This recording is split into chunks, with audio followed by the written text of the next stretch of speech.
Bien, bonjour. Alors moi j'ai le plaisir ce matin d'avoir avec moi Mariam Ndiaye, c'est comme ça qu'on prononce. C'est exactement comme Ouais, ça qu'on voilà. prononce.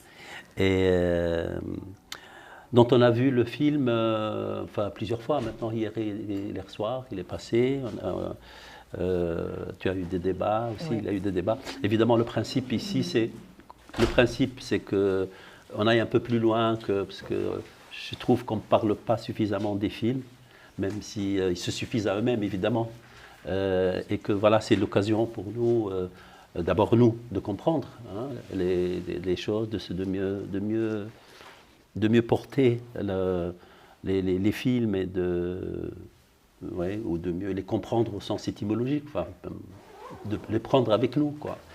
Voilà, c'est pour ça qu'on demande aussi à tous nos invités de nous parler de leur parcours. Ça me paraît important de savoir un peu d'où on vient, pourquoi on arrive au cinéma, quelle voie on a suivi, parce que ta voix, elle est spéciale, toi, ta voix, elle est celle d'une comédienne, d'abord d'une Oui, actrice. absolument. Oui, alors, Oui, moi j'ai commencé en tant que comédienne, effectivement. Et c'est une question qui a toujours étonné dans la famille parce qu'on n'est pas un milieu de comédiens ou d'artistes, on est même, on est plutôt des érudits. Et donc la société malienne est une société qui est une société de caste. Et chacun doit rester dans son univers. Donc c'est vrai que moi, quand j'ai commencé à avoir des velléités de jouer, mon père a tout de suite mis en avant le fait que je ne pouvais pas parce que je n'appartenais pas à cette caste d'artistes et que je devais maintenir la lignée et je ne pouvais absolument pas jouer. Donc ça a été très compliqué. Et donc il voulait quoi? Ah ben lui, il voulait que je fasse des études, que je devienne chirurgienne, avocate, enfin toute cette catégorie de métiers auxquels nos parents aspirent pour nous. Et donc, il nous poussait vers ça. Donc, moi, bien sûr, j'avais cette conscience en tête, mais j'avais aussi ce désir de jouer des rôles, d'interpréter des personnages. Moi, ça me passionnait. Vraiment, c'est quelque chose qui m'a toujours passionnée. Ça te venait de quoi? Mais aucune idée, je ne sais pas. Est-ce que ce sont les dessins animés de mon enfance où je trouvais les personnages formidables à interpréter? Est-ce que ce sont des films que j'ai vus? Mon père nous emmenait au cinéma, par exemple, déjà à l'époque. Je ne sais pas. Mais en tout cas, c'est arrivé et c'était très fort. Et ça m'a suivi, ça m'a imprégné. Et puis, il a fallu un moment que je me l'avoue aussi, que je voulais faire ça et que je l'avoue à mon père, notamment à la famille. Et c'est là où ça a été compliqué parce qu'il y a eu un refus catégorique. Catégorique que je fasse ce métier, que je prenne une formation de comédienne. Et donc mon père a été un fervent opposant. Et j'ai dû batailler et trouver des alternatives pour pouvoir jouer. J'ai négocié en fait avec lui. Je lui ai dit, écoute, je prends des cours de théâtre, mais je vais t'aider à payer une partie du loyer. Ou je prends des cours de théâtre le soir, mais en même temps, je ferai ça aussi. À chaque fois, ça a été des négociations. Ne serait-ce que pour prendre une formation de comédienne. Voilà. Et ensuite, j'ai toujours porté cette envie de jouer, mais toujours avec cette opposition familiale, jusqu'au jour où j'ai commencé à jouer dans des films. Et là, ça a été encore une autre bataille. Mon père me disait des choses vraiment terribles pour me décourager, mais je pense qu'il avait vraiment peur que je ne réussisse pas. Il avait peur que j'ai une désillusion par rapport à ce métier. Et que je me rende compte que je ne pourrais pas jouer tous les rôles, que je serais sans doute cantonnée à des personnages. Et donc, il a tout fait pour me couper l'herbe sous le pied. Mais j'ai continué et un jour, j'ai eu un rôle dans un long métrage français, Le Grand Appartement de Pascal Thomas. Et mon père est allé voir le film en cachette. Il ne m'a pas dit. Et le soir, il rentre et il me dit je suis allée au cinéma aujourd'hui. Et je lui dis ah bon? Je lui dis mais qu'est-ce que tu es allée voir? Il me dit je suis allée voir Le Grand Appartement. Et il me dit bon, c'est bien, tu peux continuer. Et là, mais ça a été la libération parce que vraiment j'ai senti, mais physiquement, un poids qui se déchargeait de mes épaules. Quand on a été habitué à toujours lutter et qu'on l'a tellement intégré, quand on vous dit c'est bon, tu peux, je me souviendrai toujours de ce jour où j'ai senti le poids se décharger. Et à partir de là, ça a été beaucoup plus facile. Donc j'ai continué à jouer dans des films. ça s'est bien passé. Et puis, j'ai eu la chance d'avoir un prix d'interprétation, ce qui a en plus réconforté mon père aussi. Dans ce film-là? Non, dans un autre film, dans le film Ezra de Newton oui. Adwaka que j'avais tourné au Rwanda, qui avait été tourné au Rwanda 2 ans plus tard. Entre parenthèses, j'ai fait partie du jury qui a donné le premier prix à Ouagadougou Film. C'est vrai? Ouais. Et alors moi, c'est pour cette occasion que je me suis retrouvée pour la première fois à Apt pour présenter ce film. Donc il y a des années maintenant. Et donc voilà, et j'ai continué. Mais c'est vrai que je me suis retrouvée à un endroit aussi où je voyais que les personnages que j'interprétais étaient très... en tout cas, les castings que je passais étaient des personnages très stéréotypés. J'étais souvent la bonne copine qui avait une énergie, une envie de vivre, très sympathique, où j'avais un accent. Et je m'appelais toujours, alors dans tous les castings que j'ai passés, je m'appelais Fatou. Et à un moment, j'ai dit à une directrice de casting, j'ai dit, mais écoutez, vous savez, en Afrique de l'Ouest, il y a plein d'autres prénoms, autres que Fatou. Mais c'était incroyable cette période. Elle me dit, ah oui, ben, on ne s'en rend pas compte, merci de nous le dire. Mais bon, ça n'a pas changé pour autant. Hein. Et c'est là où je me suis dit, oh là là, peut-être que ça va me lasser aussi. Et je pense que l'envie d'écrire est venue à partir de ce moment-là, en me disant, peut-être qu'il faut que je raconte aussi des histoires où je ne suis pas que Fatou, ou la bonne copine rigolote, ou la fille avec un accent, et j'ai peut-être envie de raconter aussi d'autres choses. Et c'est là où je me suis inscrite à la Maison du Film, à Paris, qui à l'époque c'était la Maison du Film court. Je me suis inscrite en tant que comédienne, et puis j'ai développé à côté des projets d'écriture. Et petit à petit, j'en suis arrivée en 2019 à l'écriture de langue maternelle. Oui, c'est ça. Voilà, donc on revient, là, on va du côté de la mer, là. Là, on va du côté de la mer. On parlait de la mer tout à l'heure dans le film de la mer. Oui, la mer, et puis alors, évidemment, cette question quand même à laquelle tu t'attaques d'emblée, tout de suite au début de ta carrière, qui est quand même une question terrible, quoi, qui est celle de la langue. C'est évidemment, enfin, je veux dire, le film n'est pas que anecdotique, c'est-à-dire, c'est pas juste, il s'arrête pas juste à là, parler ma langue à moi, etc. Mais évidemment, ça va beaucoup plus loin. La question linguistique est une question essentielle, fondamentale. C'est l'une des disciplines les plus importantes des sciences humaines. Et la plus précise d'ailleurs. Toutes les autres sciences humaines, moi j'ai toujours pensé que c'était un peu fumeux, quoi. À part la linguistique, parce que c'est très très précis, double articulation, des phonèmes, des monèmes, ceci, des langues, des règles, etc. Et alors, donc, du coup, tout de suite s'est imposée à toi cette question-là de la langue. Tout de suite, je ne crois pas. En fait, j'avais des interrogations sur cette capacité que j'avais d'exprimer, d'utiliser les mots. J'ai toujours beaucoup aimé les mots. J'étais très bonne en rédaction, très bonne en expression orale. Et petit à petit, je me suis demandé quand même comment j'en étais arrivée là, moi, avec ce parcours d'une mère qui ne parlait pas très bien le français, d'une sœur qui avait fait un CP d'adaptation pour mieux maîtriser le français. Et ce sont ces interrogations-là et ce métier que je faisais, parce que parallèlement à mon métier de comédienne, je donne aussi des formations en français, en FLE, dans des entreprises, dans des écoles de commerce. Et je me dis, mais c'est quand même fou ce parcours. Je parle l'anglais, j'enseigne l'anglais. Et je pense que c'est petit à petit cette interrogation qui m'a amenée à me poser la question de mon héritage et de la langue et des mots, et qui m'a amenée ensuite à parler de cette histoire, mais qui pour moi était juste une histoire intime et familiale. C'est après que je me suis rendu compte qu'elle dévoilait tous ces autres aspects fondamentaux de l'identité. Mais au début, c'était juste une interrogation sur comment moi j'en suis arrivée là, avec ce parcours familial et ces identités familiales qui font partie de mon héritage. C'est drôle comment les films se parlent, parce que tout à l'heure c'était avec son frère, l'histoire de sa mère et son frère, et là c'est ta sœur. C'est ma sœur. C'est l'histoire de ta sœur. C'est l'histoire de ma sœur. C'est ma sœur qui est l'aînée donc de notre fratrie et qui n'avait pas la maîtrise du français. Et c'est elle qui a démarré ses premiers pas dans l'éducation, dans l'instruction, on devrait dire, avec un retard et un handicap.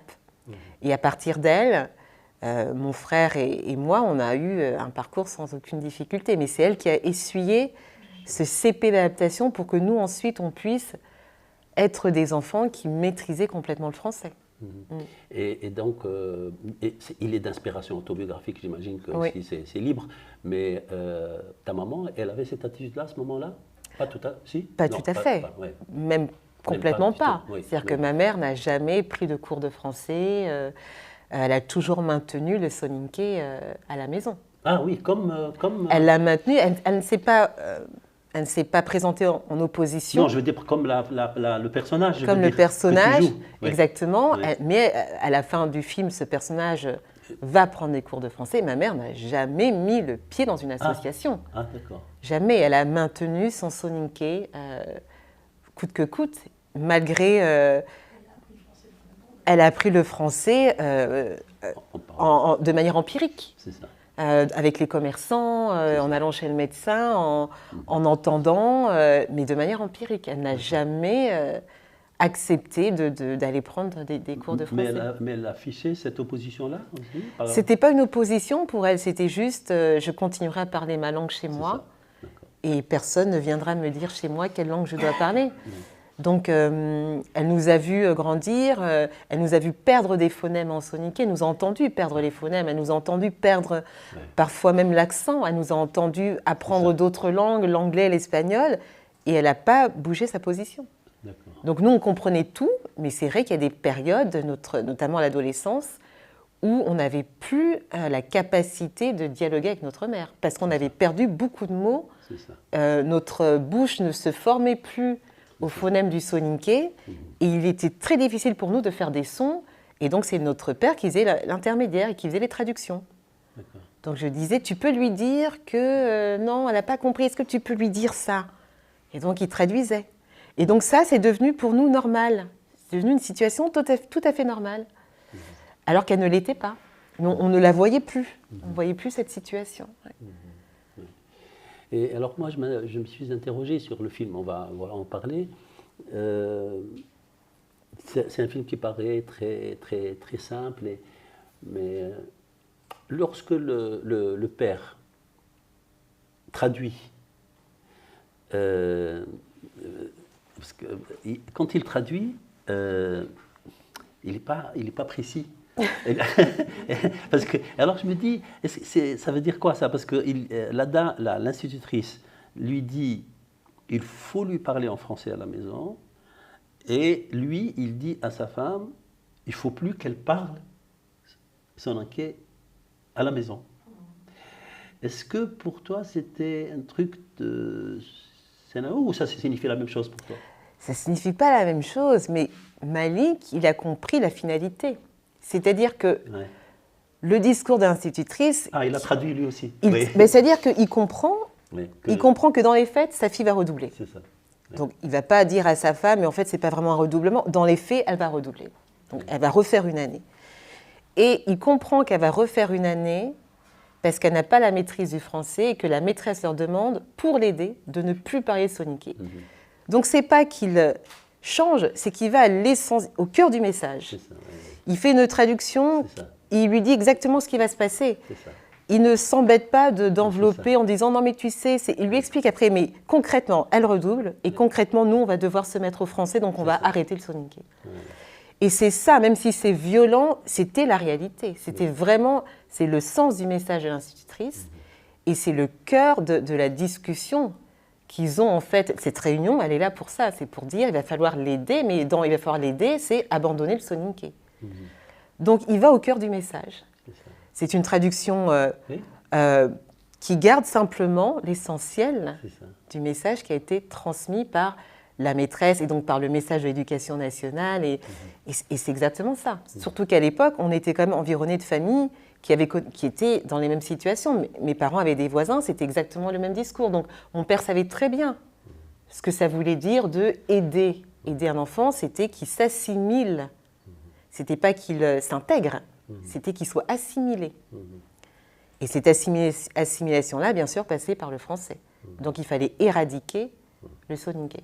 Oui, c'est terrible. Enfin, ça renvoie aussi à une réalité en France qui est quand même incroyable, qu'on ne voit pas d'ailleurs dans d'autres pays. Bon, c'est lié à l'histoire, la France, la langue, c'est l'État, enfin, la langue, l'Académie française, elle a été créée, c'est ça, au XVIe siècle, XVIIe siècle, au moment. Et François Ier, il a imposé une langue. Enfin, c'est lié à l'identité, quoi. Oui. Tu parles pas français, t'es pas français, quoi. Et puis tu ne parles pas le français. Alors que les Français, au départ, les Wisigoths, les Goths, les Burgondes, Oui. les Alamans, en fait, ces gens-là, ils parlaient des tas de dialectes. Il y avait plein de langues et de dialectes. Encore, le provençal. Enfin, mais exactement, mais elles ont connu le même sort. Hein. Oui. Il n'y a pas eu de différence entre le traitement du soninké et le breton et le catalan. C'était, vous devez parler le même français qu'à Paris. C'est-à-dire que tout ça, on élimine parce qu'on doit faire peuple commun. Et donc, il faut une langue commune. Donc, cette violence envers ces langues qui portent en elles une culture, pour que le peuple soit uni et fasse peuple, il a été plus simple de penser qu'il faut enlever les autres cultures, et pour les enlever, il faut enlever la langue qui va avec. Donc tout le monde a été stigmatisé. Hein. Les enfants qui parlaient le breton rentraient à la maison. S'ils avaient parlé le breton à l'école, ils rentraient avec la pancarte. Ils avaient le bonnet d'âne, ils étaient punis, alors que c'était la langue de leur famille. Et c'est ça qui est terrible. C'est comment dans les familles, on a réussi à mettre une culpabilité sur un élément qui était tellement intime, en disant oui, mais là, c'est pas bien, tu fais une erreur, c'est une faute de parler cette langue. Et c'est une faute de porter cette culture. Et du coup, on ne te fait pas aimer la langue française. Parce que pas moi, du j'ai tout. beaucoup de jeunes, là, je leur pose beaucoup ils sont très brillants, c'est curieux, je me pose tout le temps la question. Ils sont très brillants, ça existe chez nous aussi, un peu, pour la langue arabe. Et la seule matière qui revient, qu'ils n'aiment pas, c'est le français. Je me dis, c'est pas possible, c'est une belle langue, le français, il est magnifique, etc. Et c'est curieux que l'effet, il est contre-productif, en fait. C'est la manière, pour certains, par laquelle elle a été présentée. C'est-à-dire que si on la présente comme une langue parmi d'autres langues, qu'on apprend avec d'autres langues, environné d'autres langues, ça passe très bien. Mais si vous l'imposez en disant c'est la seule langue et les autres valent moins, c'est-à-dire que votre culture vaut moins. Et ça, c'est beaucoup moins entendable. Et donc, à partir de là, il y a une opposition qui se crée. C'est pas par hasard que ça s'appelle la langue. C'est pas par hasard que ça s'appelle la langue. On te coupe la langue, tu peux plus manger, tu peux plus parler, tu peux plus rien faire. Mais bien évidemment. Et tu n'exprimes plus ta réalité avec tes mots. Tu es obligé de prendre d'autres mots qui ne sont pas les tiens pour exprimer ta réalité à toi. Enfin, là, on va très loin dans la discussion, parce qu'effectivement, même quand on envisage l'histoire des poètes, des grands poètes, des grands écrivains, la plupart, c'était des traducteurs, la plupart, Mallarmé, Baudelaire, il traduisait, même chez nous. Et le passage au français par sa propre langue, c'est formidable. Quand on maîtrise sa propre langue, comme c'est mon cas, moi, je connais ma langue, j'ai aucun problème, je veux dire, par rapport à l'arabe, je l'ai étudié. Le français, je trouve ça fabuleux, c'est une merveille. Mais quand on va en se privant de l'essentiel de ce qui fait ton identité, c'est terrible. Mais c'est vraiment rendre les gens muets. Hein. Vous les rendez d'abord muets, vous éradiquez et vous remplacez par un autre mécanisme de pensée. Oui, mais alors la maman, quand même, je vais vous donner la parole, mais la maman, il y a des moments, elle est violente. Quand elle arrache les lettres, etc. Est-ce que ça veut dire parce que cette violence-là, elle crée une autre violence? Non? Cette violence crée une autre violence. Dans le film, en tout cas, chez elle, ça engendre ce mouvement à un moment donné. Et surtout parce que sa fille commence à vraiment lui répondre aussi en français. Et déjà, ne serait-ce que répondre à sa mère. Dans la culture soninké, on ne répond pas à ses parents. C'est ça. Donc, ça veut dire que sa petite fille est en train d'intégrer les codes français. Elle répond en français et elle commence à avoir des attitudes d'une petite Française. C'est ça. Et là, c'est là où la mère se dit « je suis en train de la perdre ». Parce qu'en intégrant les mots, elle intègre la culture. Et bien évidemment, en intégrant les mots, on intègre une culture. Et donc la violence vient de ça, en se disant « je suis en train de perdre. Je perds la bataille de moi, garante de cette culture au sein de la famille, je suis en train de la perdre. Puisque même ma fille, maintenant, commence à me répondre. Et c'est ça qui engendre cette violence, c'est cette dépossession. Vous m'avez dépossédé de mes entrailles. Mes entrailles me répondent aujourd'hui et me répondent dans une autre langue. La communication est rompue. Et donc, il y a cet acte de submersion, je ne me retrouve plus là, je suis chez moi et je ne suis plus chez moi. Je ne me reconnais plus dans cet enfant. Et c'est ça, je pense que la plus grande violence, c'est ça, c'est quand une mère ne se reconnaît plus dans ses enfants parce qu'ils ne lui parlent plus la langue, ils n'ont plus les mêmes codes, ils sont en train de les perdre. Et je pense que c'est ça la plus grande violence, elle est là. Et je vois que ma mère, encore une fois, c'était dans les albums photos, le regard de ma mère, c'est celui-là, c'est cette dépossession qu'elle a subie. C'est-à-dire qu'elle élevait des enfants qui n'étaient presque plus les siens dans la culture. Elle ne les reconnaissait plus. Et pourtant, il fallait continuer à les élever, continuer à donner les graines, à faire en sorte que ces graines, le peu qui restait, continuent quand même à croître. Mais c'est dur. Hein. C'est dur quand on est environné dans un environnement qui n'est pas le vôtre. Il n'y a pas la mère qui peut vous aider, la tante. Vous êtes dans un autre espace. Oui, je vous en prie, madame, allez-y. Non, je me disais qu'en même temps, c'était là. Ça arrive à beaucoup de mères, même dans la même langue. Oui. L'enfant, justement, il va avoir sa culture qui n'est plus du tout sa culture. Oui, dans le micro, pardon. Oui, oui. Oui, je disais que c'est plus violent. Et avant le temps normal qui est celui de l'adolescence, ce qui arrive à une mère comme ça, c'est d'être coupée effectivement, de la culture qu'elle pensait transmettre naturellement. Oui. Oui. Mais c'est aussi le processus qui arrive Bien sûr. à la mère en tant que telle. Oui, absolument. Mais c'est vrai que c'est plus violent. La question que je me faisais, c'est que, est-ce que, actuellement en tout cas, c'est vrai ce que vous dites pour l'histoire de la France qui a centralisé sa langue, si l'enfant avait été anglais, est-ce que la maîtresse aurait tenu le même discours ? Bien sûr que non. C'est ça qui est intéressant. Bien sûr que non. Langue dominante et langue dominée. Mais bien évidemment. Alors que vous disiez, je me semble que le soninké permettait au contraire d'apprendre... Oui, parce que le soninké a des phonèmes... Peut être une passerelle avec totalement. Alors que l'anglais n'est pas du tout. Mais pas du tout. Mais c'est pour ça que c'est d'autant plus violent qu'on comprend aussi qu'il y a une hiérarchisation langue dominée des cultures, puisqu'on va dire à certains que la langue perturbe l'apprentissage d'une autre. C'était le discours de l'époque, ça perturbe. Pour les Turcs aussi, on leur dit. Voilà, ce qui n'est pas vrai psychologique. L'anglais, on ne dit jamais l'anglais perturbe l'apprentissage du français. Là, il n'y a pas de souci. Donc on a bien une domination culturelle à travers le langage. Et d'autant plus, c'est ce que je disais hier, ces langues sont orales. Et la culture, la transmission est orale. Donc ne pas permettre la transmission de la langue, c'est ne pas permettre la transmission de la culture qui est derrière. Et c'est donc bien la tuer. C'est la tuer de manière réelle, symbolique, c'est la tuer. Donc les enfants n'ont plus cette culture en eux, ils ne la parlent plus, et donc du coup, elle se meurt toute seule. Et c'est déjà un processus, parce qu'on a une transmission dans les familles, le soninké se perd aussi de génération en génération. On n'a pas besoin d'en rajouter en mettant sur ces langues un faisceau négatif dont elles n'ont pas besoin.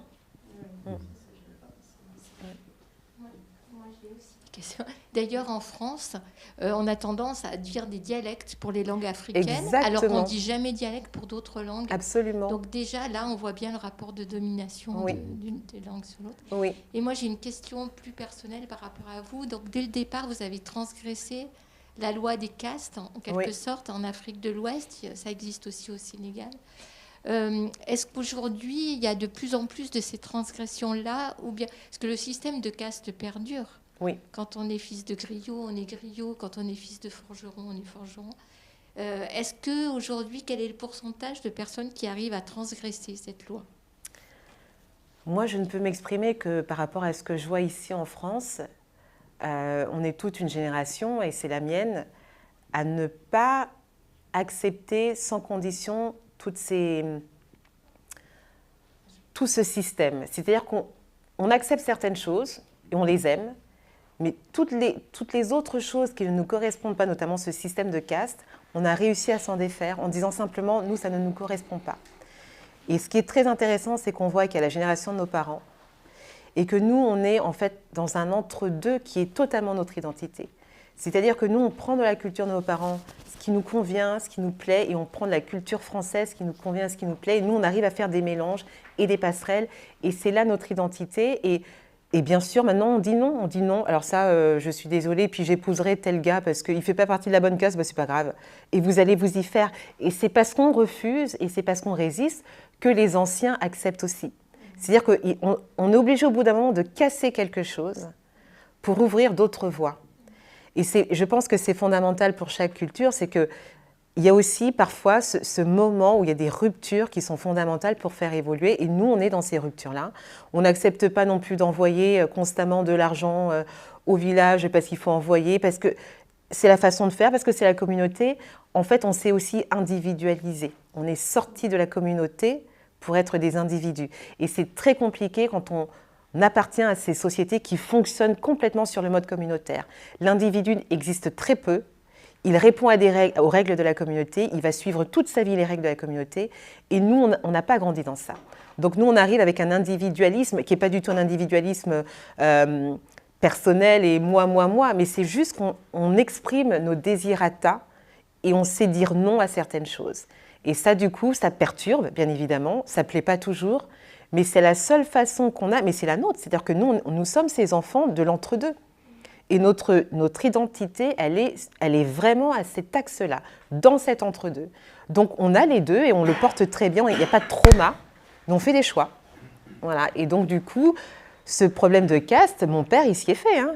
Il m'a dit, tu seras toujours la rebelle de la famille. Mais moi, ça me va très bien que je sois la rebelle, je suis très contente. Les lignes au Mali, par exemple. Pardon ? Est-ce que ça fait aussi bouger les lignes au Mali ? Ça les fait bouger moins rapidement, mais ça les fait bouger.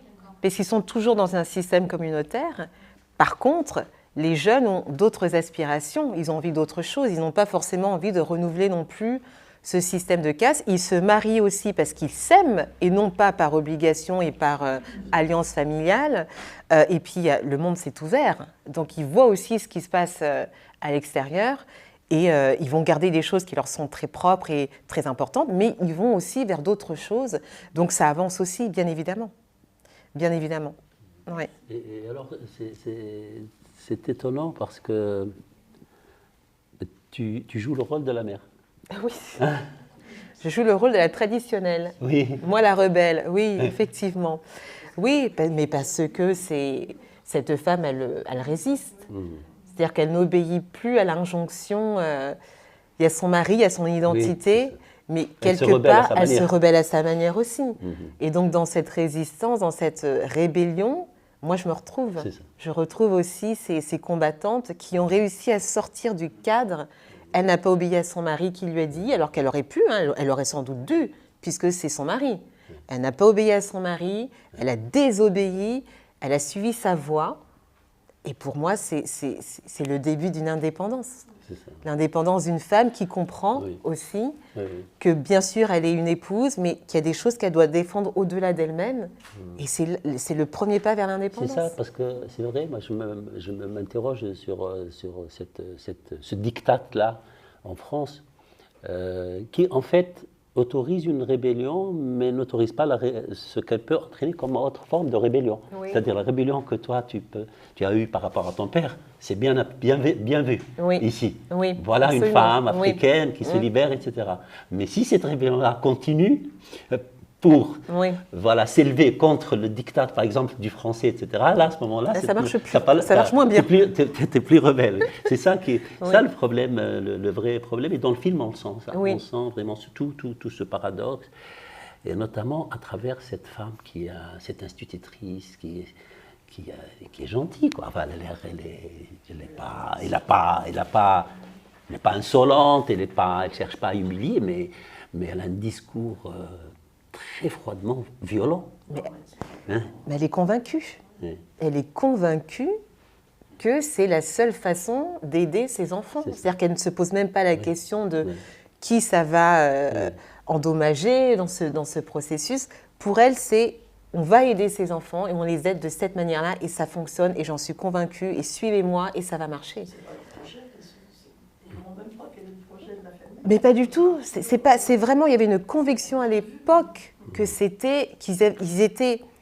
ils avaient cette mission. Ils avaient cette mission d'aider tous ces enfants et que la langue française, acquérir la langue française permettrait à ces enfants ensuite d'être bien, d'être posés et d'avoir un avenir. Et donc, la question ne se pose pas pour elle. C'est je remplis ma mission et je remplis une bonne mission. C'est ça. Donc, quand on a cette conviction-là, elle l'a fait passer sans aucune violence, hein, mais elle n'a pas besoin, puisqu'elle est convaincue.